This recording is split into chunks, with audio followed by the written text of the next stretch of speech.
এই প্রশ্নটা যদি আবার এমসিকিউ আকারে যদি থাকে তাহলে এতগুলো সময় তো আমি পাবো না। সহজে আমি কিভাবে বের করবো এই টেকনিকটা তোমাদেরকে আমি এখানে শিখাই দিচ্ছি।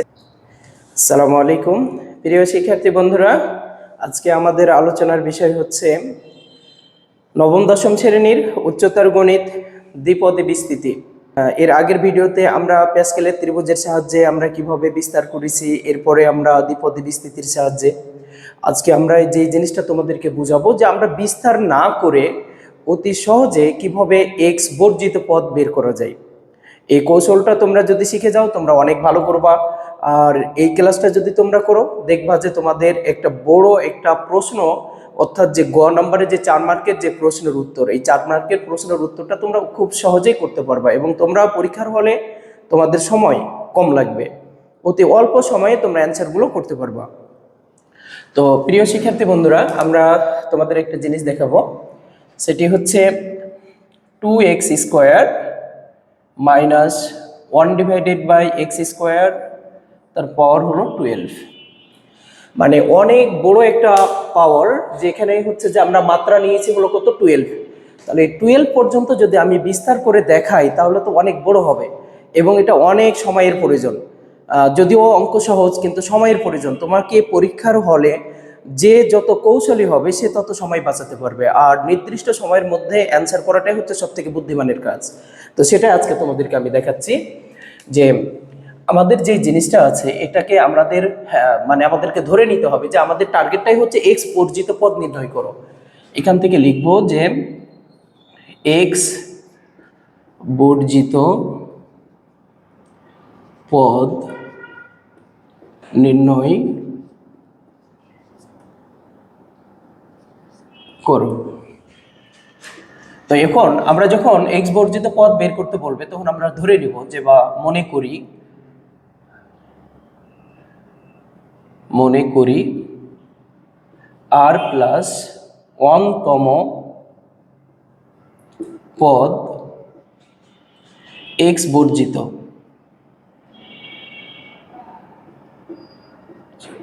পদ।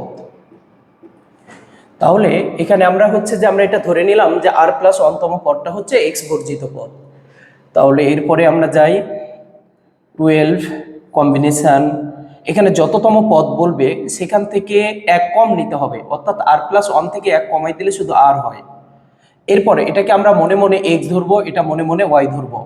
তাহলে যে এক্স এর মান, এই এক্স এর মানটার উপর 2x স্কোয়ার, তারপর হচ্ছে 12 মাইনাস আর, সর্বোচ্চ মাত্রা থেকে এই কম্বিনেশনের নিচে যেটা থাকবে এই পদ সংখ্যা বিয়োগ দিতে হবে, এটা এক্স এর জন্য।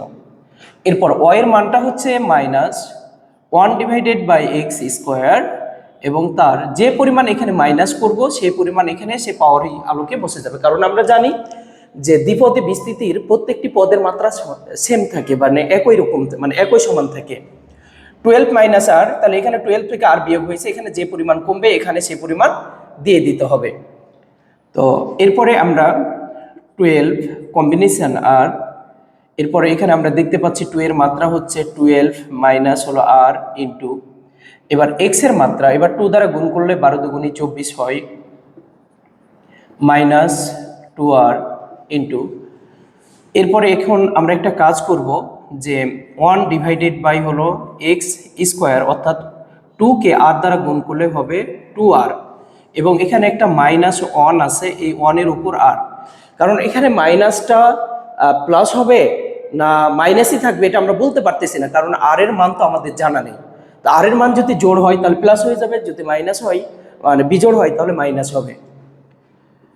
তো প্রিয় শিক্ষার্থী বন্ধুরা, এখানে 12 combination R 2 two the power হলো 12 মাইনাস আর into x to the power, এরপরে আমরা জানি ভাগের সময় পাওয়ার বিয়োগ হয়, তাহলে 24 মাইনাস 2r, আবার নিচের আরেকটা মাইনাস 2r ইকুয়াল টু আমরা মাইনাস 4r ইন্টু মাইনাস 1, তারপর হলো আর।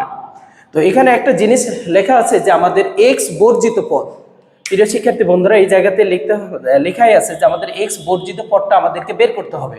তো এক্স বর্জিত পদ আমরা কিভাবে বের করব? তাহলে এক্স বর্জিত পদ মানে এক্স এর পাওয়ার 0। তাহলে আমরা এখন ডাইরেক্ট লিখব যে শর্ত মতে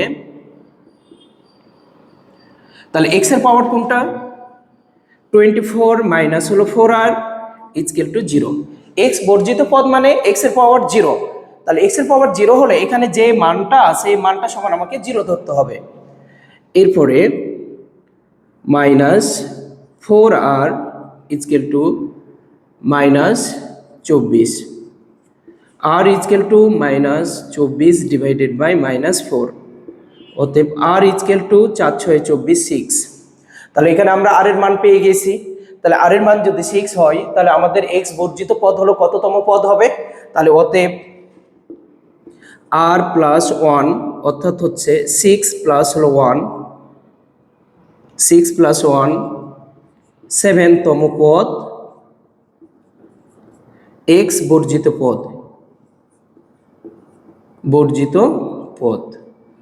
তো প্রিয় শিক্ষার্থী বন্ধুরা, আমরা অতি সহজে আমরা এখন বলে দিলাম যে এখানে যে আমাদের যে একটা দ্বিপদী দেওয়া আছে, যে এখানে বলা হচ্ছে যে এক্স বর্জিত পদ নির্ণয় করো, যে আমরা বিস্তার ছাড়া আমরা বলে দিচ্ছি যে এটি কততম পদ, এক্স বর্জিত পদ। তো প্রিয় শিক্ষার্থী বন্ধুরা, আমরা দেখতে পাচ্ছি যে সপ্তমতম পদটাকে বলা হচ্ছে এক্স বর্জিত পদ। তো এবার যদি বলি যে এক্স বর্জিত পদের মান নির্ণয় করো বা এক্স বর্জিত পদের মান নির্ণয় করো যদি বলে, তাহলে সেই ক্ষেত্রে আমরা কিভাবে বের করব? এখন আমরা সরাসরি এখানে আমরা বসাই দিলেই আমরা পেরে যাব যে এক্স বর্জিত পদের মান, বা অতএব সপ্তমতম পদ, সপ্তমতম পদ হলো 12 কম্বিনেশন। তাহলে যততম পদ বলবে তত থেকে 1 বিয়োগ, তাহলে সপ্তম থেকে 1 বিয়োগ দিলে 6 হয়। তার পাওয়ার হলো 2 টু দি পাওয়ার 12 মাইনাস 6। এরপরে এটা তো 0 হয়ে যাবে, তারপর মাইনাস 1 থাকে, তার পাওয়ার দেব আমরা 6। তো এখানে আমরা যদি এটাকে ফ্যাক্টরিয়াল আকারে ভাঙাই, তাহলে এ তো, বা আমরা ভাঙাবো না, ডাইরেক্ট রেখে দিতে পারি আমরা। 2 টু দি পাওয়ার হলো কত? 6। এবার মাইনাসের পাওয়ার জোড় সংখ্যা বিধায় হচ্ছে কি প্লাস, তাহলে এখানে থেকে শুধু 1, তাহলে আমরা এখানে লিখতে পারি 12 কম্বিনেশন 6 2 টু দি পাওয়ার 6। তাহলে এটি হচ্ছে আমাদের এক্স বর্জিত পদের মান। তোমরা এভাবে লিখে দিতে পারো অথবা ফ্যাক্টরিয়াল তোমরা ভেঙে নিতে পারো। তো প্রিয় শিক্ষার্থী বন্ধুরা, আমরা অতি সহজে আমরা এক্স বর্জিত পদ আমরা এটাকে বের করে ফেললাম। তো আরো কিছু তোমাদেরকে আমি, এই প্রশ্নটা যদি আবার এমসিকিউ আকারে যদি থাকে তাহলে এতগুলো সময় তো আমি পাবো না, তাহলে আমাকে কিভাবে বের করব? তাহলে আমি যদি বের করতে চাই, তাহলে আমাদের যে এক্স বর্জিত পদ যদি আমি বের করতে চাই, তাহলে আমি অতি সহজে আমি কিভাবে বের করবো এই টেকনিকটা তোমাদেরকে আমি এখানে শিখাই দিচ্ছি, তোমরা দেখো।